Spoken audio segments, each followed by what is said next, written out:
মুক্তিযোদ্ধাদের ন্যূনতম বয়সসীমা নির্ধারণ নিয়ে হাইকোর্টের দেয়া রায় রাজনৈতিক পক্ষপাতদুষ্ট। হাইকোর্টের রায়ের কারণে বন্ধ হয়ে গেছে মুক্তিযোদ্ধা যাচাই বাছাই, এমনটাই জানিয়েছেন অ্যাটর্নি জেনারেল আসাদুজ্জামান।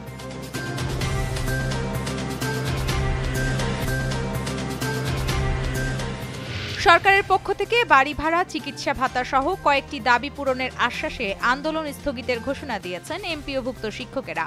আগামী 14 সেপ্টেম্বরের মধ্যে দাবি পূরণ না হলে আবারও আন্দোলনের হুঁশিয়ারি শিক্ষকদের।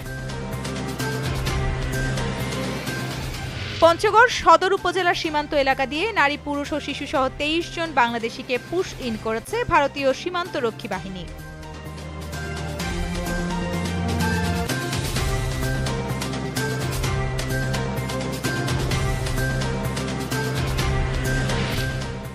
জাতিসংঘ মহাসচিবের জলবায়ু পরিবর্তন বিষয়ক যুব উপদেষ্টা পরিষদের সদস্য হিসেবে মনোনীত হয়েছেন বাংলাদেশের জলবায়ু কর্মী ফারজানা ফারুক ঝুমু।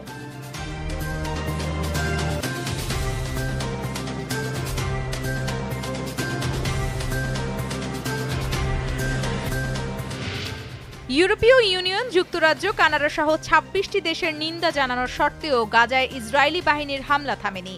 দখলদার বাহিনীর হামলায় 73 জন ফিলিস্তিনি নিহত হয়েছেন বলে জানিয়েছেন দেশটির চিকিৎসকরা।